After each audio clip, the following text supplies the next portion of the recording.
محترم وطنوالو سلامونه نه کې هیله په افغانستان کې د طالبانو حکومت جوړ شو دا یو حقیقت دی خو باید چې موږ دغه حکومت ته ورپېښې ستونزې د دې په نتیجه کې چې کم مشکلات راځي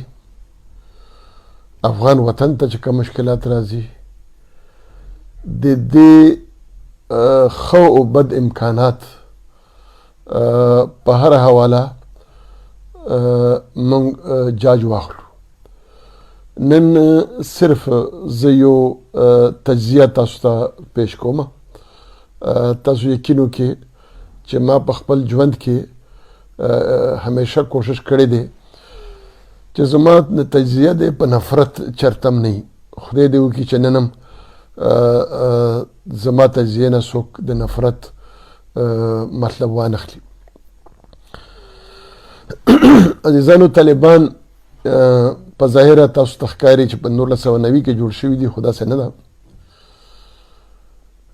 د دې نه مخکې په 1988 کې په اسلامیک انټرنیشنل یونیورسيټي اسلام آباد کې د اسلامیک یوت لیگ په نوم باندې تنظیم جوړ شو د هندوستاني کشمیر ملک یاسین د دې اولنې مشر شو او دا کوششونه په وخت کې جاری وو چې مختلف مسلم ممالک کې به داسې تنظیمونه جوړو دا په وخت کې د سعودي عرب او د پاکستان یو شریکه منصوبه وه د طالبانو سوچ چې کوم دی فکري سوچ مذهبي سوچ دا تاسو خفه کېږئ مه دې ته تکفیري سوچ وایي او تکفیري سوچ دا اوسنی نه دی د دې کم از کم 900 کاله کېږي د دې اولنې بانی ابن تمیه چې هغه په 1323 کې وفات شو نو د 14مې پیړۍ اخره کې په عراق کې چې کله منګولو قبضه کړې وه بخښنه غواړم نو په وخت کې دغه دیني عالم هغه منګول چې کم مسلمان شوي وو هغه مسلمان چې کم د دې منګولو مرستیالو د ده دا خیال و چې دا ټول کافر دي دا مسلمان نه دي او د دوی مرګ هم جایز دی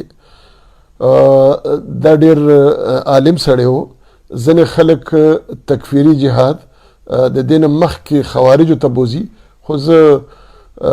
متنازع خبره نه چړل غواړم نو دلته د تکفیري جهاد ابتدا وشوه مطلب دا چې هغه مسلمان چې هغه ښه مسلمان نه دی د دوی د رایې مطابق مسلمان نه دی د دوی د رایې سره متفق نه دی هغه هم د کافر برابر سزا مستحق دی او بیا راتلونکي نورو درې عالمانو محمد عبدالوهاب سید قطب او مولانا سید ابوالعلا مودودي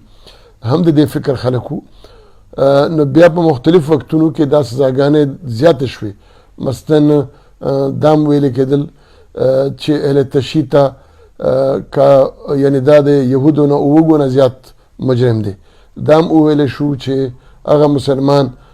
چې د عبدالوهاب مخالف دی هغه یعنې مختلف سزاګانې جرم یې د کافرو نه بهرحال زیات شو څوک 3 ګونه څوک 7 ګونه څوک 50 ګونه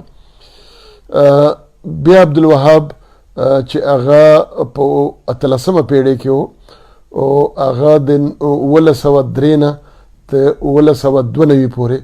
یعنې 92 کې د هغه وفات شوی و هغه دا وویل چې اسلام کې دا نور چې کم سوچونه راغلي دي دا غلط دي او موږ د صرف په توحید الله باندې یقین ساتو او د هغې په حواله سره چې هغه کم دین او کم د دین ترجمانی دغه عالم اسلام وکړه هغه داسې وه چې نړۍ د نړۍ مسلمانان په 2 کې تقسیم دي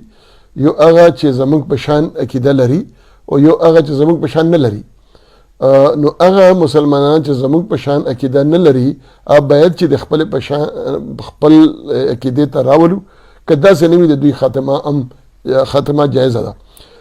دوی ځان ته سلافي وایي خو موږ تاسو په عام الفاظو کې دوی ته وهابیان وایو. محمد بن سعود چې سیاسي سړی و نو د محمد عبدالوهاب سره ملاو شو چې او د ستا د رایه زما خوښه ده نو موږ به حکومت جوړ کړو ریاست به جوړ کړو نو زه به حکمران شم او ته به د دې مذهبي مشر شي. په دې باندې دواړو یو اتحادیه غونډه جوړه شوه. دا نمونه سعودي عرب حکومت جوړ شو. د سعود دغه خاندان بیا په 1932 کې یعنی د عبدالوهاب د وفات نه تقریبا یو سلویخت کاله یا څه کم سلویخت کاله بعد باقاعده شاهي خاندان شو. نو دغه سلفي سوچ راغی. په دې کې سید قطب و چې 1906 نه د 1906 پورې و هم تقریبا په دغه عمر کې مولانا سید ابوالعالم موجود و. دلته د دغه څلورو عالمانو مسلسل د تکفیر دغه نظریه خو یو طرف ته وه. په دې دوران کې په 1919 کې زار روس چې د چا سره برطانیې ګریټ وار کولو لوی جنگ کولو نو هغه شکست وخوړو ماتې وخوړله او د هغه په ځای باندې بلشویک انقلاب راغی. نو دلته برطانیه یعنی انګلستان او امریکا هغوی سوچ شروع کړو چې آخر د زار روس د خاتمې نه بعد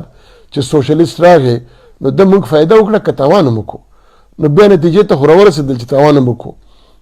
نو بیا دوی دا سوچ شروع کړو چې د بلشویک انقلاب مقابله به څنګه کوو. نو 1921 ته دوی یو نتیجې ته راورسېدل. هغه دا چې د بلشویک انقلاب په کم ملکونو کې راغلی دی د هغه سره چاپیره مسلمانان دي نو دوی د په وړوکو ریاستونو کې تقسیم کو او هغه شکل د میاشتې په شان راتلو نو دې ته ملټري کرسنټ وایي. نو ملټري کرسنټ به جوړ کړو. بل په دې کې تکفیری جهاد د دوی خوښ شو چې دغه تکفیری سوچ چې کم دی دغه هغه دی چې د دې په ذریعه به موږ مسلمان د یو خشاک په توګه او اسلام د یو وسلې په توګه موږ د سوشلیزم خلاف جنګو او دا سوچ به تکفیری وي. د دې نه بعد په هندوستان کې نورم ډېر شیونه وشوه. په هغه تفصیل کې نه ځم او هغه تنازع کې هم نه ځم خو صرف یو تپوسونه تاسو ته پرېږدم چې تاسو راته وښایئ چې آیا د برصغیر سب کانټیننټ چې ورته وایي یا په بله معنا کې موجوده هندوستان موجوده پاکستان موجوده بنگلادیش د دې درې ملکونو نه علاوه د نړۍ په مسلمانانو کې چېرته تاسو دیوبندیان بریلیوان مرزایان او تبلیغیان ولیدل. بیا فاست فارورډ راځم نو دریم اهم موړ یعنی اول خود تکفیری جهاد هغه څلور عالمان دویم د بلشویک انقلاب او د انګلستان او د امریکې دا فیصله دریم چې کله افغانستان ته سوویت یونین فوجونه راځي نو د هغې په مقابله کې بیا ډېر ملکونه یو ځای کېږي خو درې ملکونه په خصوصي توګه په فکري توګه باندې یو ځای کېږي. یو امریکا چې هغه همغه سوچ لري او هغه دې ته د اپریشن سایکلون نوم ورکو یعنی غټ طوفان. دویم سعودي عرب چې هغه په وخت کې تقریبا 15 مقاصد لرل خو یو مقصد یې دا مو چې زه په افغانستان کې یا په دې علاقه کې سیمه کې یو وړوکی وهابي ریاست جوړ کړم او هغه بیا په کونړ کې یو وهابي ریاست د مولانا جمیل الرحمن په مشرۍ کې جوړم کو. بیا مولانا جمیل الرحمن قتل شو په هغه باندې ډېر دوی خفه وو خو ځان له موضوع دی. دریم پاکستان بخښنه غواړم پاکستان د دې نه مخکې د افغانستان په حواله سره سوچ لرو سټریټیجیک ډیپت پالیسی چې افغانستان به زما 15مه صوبه یا به دا د آزاد کشمیر په شان وي لکه څنګه چې آزاد کشمیر کې اوس هم که د تحریک انصاف حکومت وي په وفاق کې نو کشمیر کې تحریک انصاف ګټي، که د مسلم لیگ وي نو مسلم لیگ یې ګټي، که پیپلز پارټي وي نو پیپلز پارټي یې ګټي. د آزاد کشمیر څه وزیر خارجه نشته، څه بیروني طور باندې بل ملک نه پیژني، بس آزاد کشمیر دی او پاکستان دی. نو افغانستان به هم یو داسې وي. نو دلته چې کوم د دغه درې وړه ملکونو په ذریعه کم جهاد شروع شو، د هغوی د اصلې د هغوی د دینی مدرسو په حواله سره ما مخکې ویډیوګانې کړي دي، ستاسو وخت نه ضایع کومه. دلته چې کومې مدرسې جوړې شولې نو هغه یو خاص دینی سلیبس ولرلو. هغه دینی سلیبس په ذریعه دیوبندي او وهابي دا یو کړی شو. د اسلامي نظریاتي کونسل پاکستان مشر په وخت کې چې فضل الرحمن و، دا یو عالم و، د هغه د فرقو مرکو سره څه تعلق نه و، هغه لرې کړو. نو مولانا یوسف بنوري یې د دې مشر کو. بیا مدرسې جوړول شروع شول او همدغه نصاب لاندې دغه مدرسې جوړول مختصر بیا وایم مخکې مې په تفصیل ویلو چې پاکستان جوړېدو تقریبا 2,500 مدرسې وې دیني، 1900 یو اویا کې دا 900 وې، په د 900 کې 300 تقریبا زیات نه زیات 300 د جمعیت العلماء اسلام وې. د ضیاءالحق حکومت چې راغی او دغه جهاد چې شروع شو چې په کمپ کې اختر عبدالرحمن ووی چې کابل به سوځوو، خامخا سوځوو. نو په دې کې د دیني مدرسو تعداد یکدم 8,000 نه 12,000 ته ورسېدو. دا 2002 کې 40,000 ته رسېدلی دی پر رجسټرډ، غیر رجسټرډ دې نه هم زیاتې دي. په دې کې 90% چې کمې مدرسې وې دا د جمعیت العلماء اسلام یا د دیوبندي جوړې شوې. په دغه مدرسو کې 1400 مدرسې د پاکستان افغانستان په کرخه سره نږدې جوړې شوې. نو د ضیاءالحق نه غربي نړۍ والا تپوس وکړو چې ته دا دلته د مدرسې ولې جوړوې؟ نو هغه ورته وویل چې دا مدرسې زما خفیه وسله ده، زه به د دې مدرسو په ذریعه باندې افغانستان ته اصلي اسلام خایم او د دې په ذریعه باندې به زه پښتون کمپرستی ته شکست ورکوم، ختموم به، شکست نه ختموم به. او بیا ورته وی ما افغانستان ته د ریګن ته وی صدر ریګن ته وی چې ما افغانانو ته د جنت خوند اخودلو. ته به یاد لرې چې دا به اوس په تش لاس بغیر به اصلي روس ته شکست ورکوي. نو دلته په سلیبس کې چې کم بل شي اضافه شو چې کم پخوا د تکفیري جهاد برخه نه و، هغه دا و چې پښتون کام پالنه، کام دوستی، وطن پالنه، وطن دوستی ته وطن پرستی، کام پرستی برابر بت پرستی او بیا برابر نعوذ بالله د الله پرستی په مقابله کې راوسته. دغه فارمولې په ذریعہ سره بیا د کام پرستو وجنه، د وطن د کلو د مشرانو وجنه، بیا د افغانستان د اناناتو خاتمه، بیا تر دې چې بامیانو مجسمې نور څه تاوان کړی خو هم د دوی تاریخ و، زمونږ تاریخ و، پخواني مشرانو، نو هغوی ماتول، د افغانستان بیرغ د منځه وړل. دغه ټول د دغه تکفیری جهاد ته افغان دشمنه پالیسی ورکول، پښتون دشمنه پالیسی ورکولو په نتیجه کې وشول. د دغه طالبانو نه مخکې چې کم جنګیالي وو، چې کم ته دوی مجاهدین وي، هغوی کې د ګلبدین حکمتیار نه علاوه نور ټول ورته ویلي وو چې زموږ د کلي پلونه به نه روانو. وایي ولې؟ وایي زموږ کلیو ته تاوان رسي، سړکونه به نه روانو، آبادین به نه روانو. خو بیا د طالبانو په دور کې د بدقسمتۍ نه جماعتونه، پلونه، آبادي اوس هم په دې اوس وخت کې روانې شوې. نو دا هغه تکفیري سوچ دی چې کم به طالبانو ته په خپله ډېر غټې مسلې جوړوي.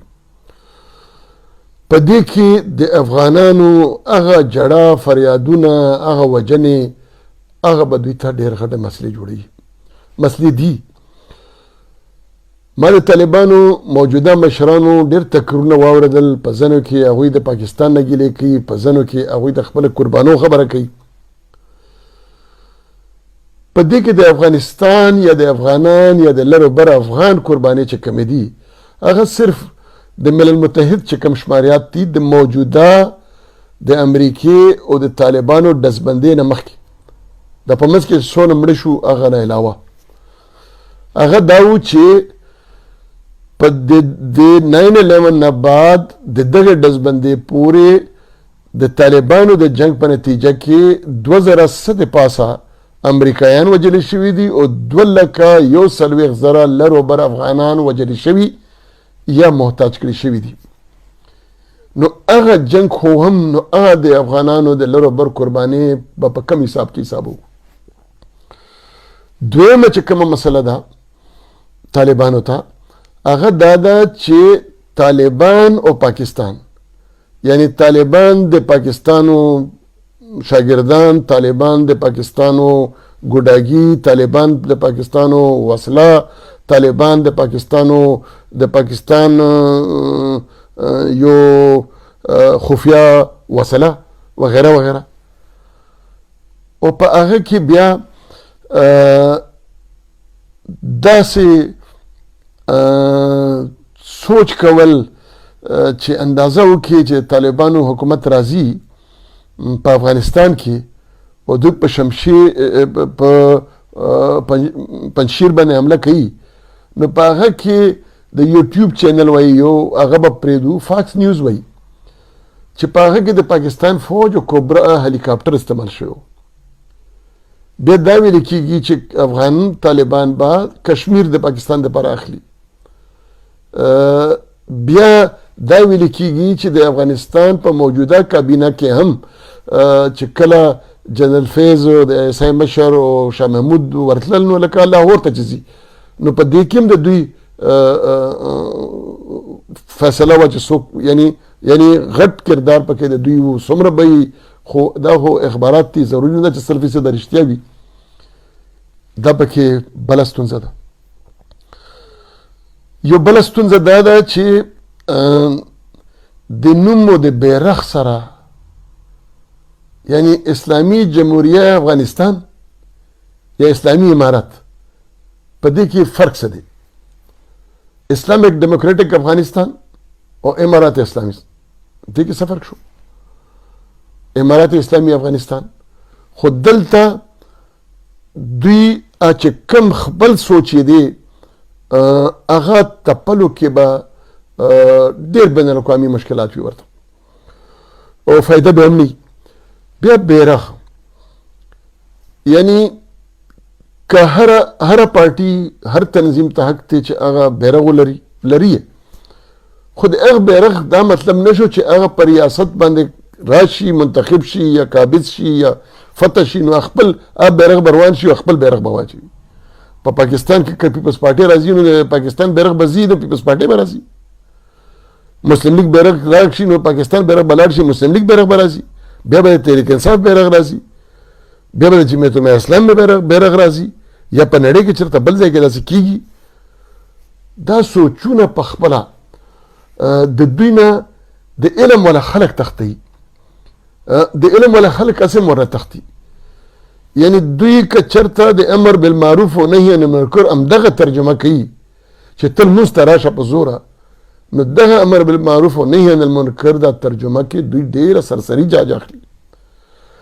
نه امر بالمعروف و نهي عن المنکر مطلب دا دی چې د بدو نه منع کا او خود طرف ته دعوت ورکا. نو بد خدا دی چې د افغانستان ولس، د افغانستان نوم، د افغانستان تاریخ ول روان کو، دوی ته ترقی پرمختګ د دنیا د ټولو نه مخکې تللی ترقی یافته ملک ولې جوړ نه کو. خو بهرحال دوی دې طرف ته ځي. نو ځکه هغه په اکاونټ باندې پوه بینکر یا د اقتصادو چلونکي ماهر یا د یونیورسټي پروفیسر یا بهترین انجینیر یا د ډیمونو جوړونکو یو غټ ماهر هغه بیا دوی ته نه ځي. هغه یریږي چې یار دی به ما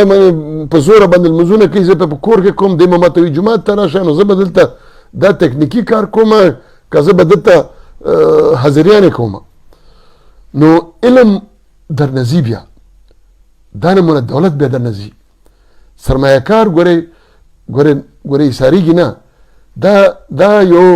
کمتره ده چې دا چرته فایده وي هلته به وي، چې فایده نه وي دا به ځي په هوا کېږي به. د پاکستان نه څومره سرمایه بنګلادیش ته لاړله. نو سرمایه بیا د زنانو چې کومې مسلې دي، دغه طالبانو او دغه علما کرام ته زه یو خواست کوم چې د ستاسو د تقریرونو د جمعو خطبو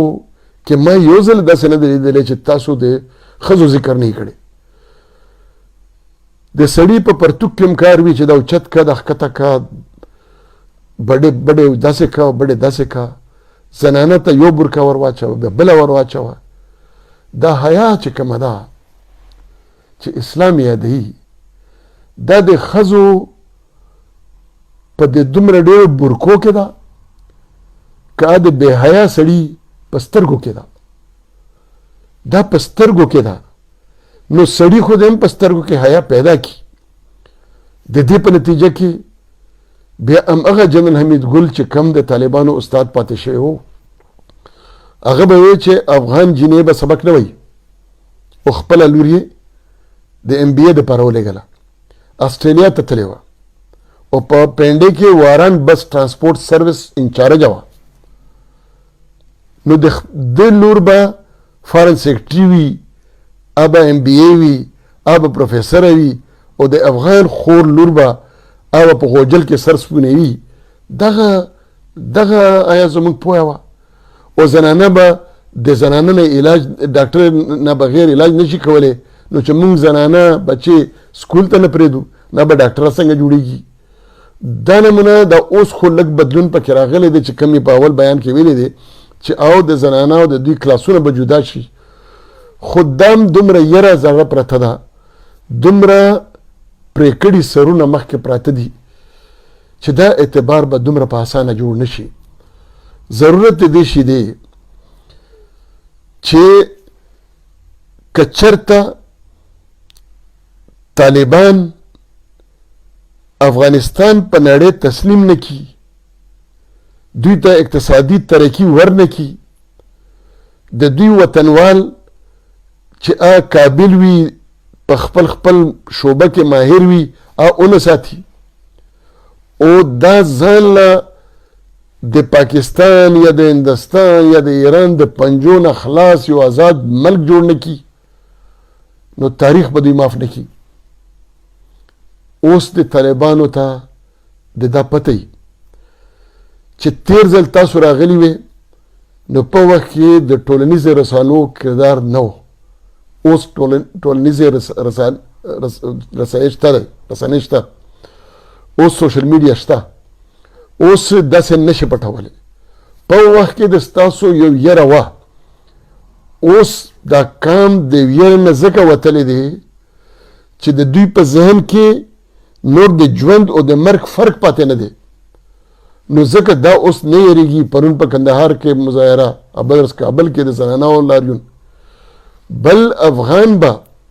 چرته هم دا قبوله نه کړي چې ته پنجشیري ته ورځې نو هلته پښتون شي، او چې پښتون وجنې تو تکفیري شي، او پنجشیري ته چې ورځې نو لکه څنګه چې دعوه ده الزام به فاکس به دروغ ویلي، فاکس نیوز به دروغ ویلي وي، یوټیوب چینل به دروغ ویلي وي. خدای ویلی دی چې پاکې د پنجاب فوج. نو دا افغان در سره نه مني چې پنجشیري ته په پنجابي ووایه، یا ته په ایراني ووایه، یا ته په سعودي ووایه، یا ته په قطري ووایه. نو دغه دومره غټ چیلنجز دي چې که دا حل نه شول، نو چې کوم دا موجوده لوبه ده، دا به د افغان ملت ډېر لوی مسلو ته حل کړي او د ټولو نه غټ ذمہوار به بیا په تاریخ کې هم د دې ولس په منځ کې دا طالب او دا مولای نو که چېرته دوی د تاریخ په مخ کې مخ سپینول غواړي ځان سپینول غواړي نو باید چې د افغان ولس وینا د هغوی خواهشات پوره کړي دوی ته ترقي ورکړي او دا افغانستان د نورو ملکونو د ګاونډیانو د پنجو نه آزاد کړي دا پراکسیتوب څوک نه مني د لر بر افغان چې څومره مینه اوس راوچته شوې ده زه په دعوې سره وایم چې دومره د احمد شاه بابا په دور کې هم نه وه جوړه اوس د یو بل سره پیرلي شوي دي نو خدای دې زمونږ په وطن امن راولي ترقي راولي تربګنۍ دې خدای ختم کړي دشمنۍ دې خدای ختم کړي خدای د نورې سوکالۍ راولي خدای د یووالي راولي او په درېیمه ویډیو کې به کوشش کوو چې دا جاج واخلو چې دغه لوبه څه ده دا نوې لوبه ده څه کوشش به کوو چې ځان پوه کړم د نورو ملګرو نه د پوهانو نه ځان پوه کړم او بیا په درېیم ځل باندې چې تاسو ته مخامخ کېږم چې په هغه کې راته لږ معلومه وي چې دا لوبه دا څه او دا نوې خطرې څه دي ډېره مننه خوشحاله اوسئ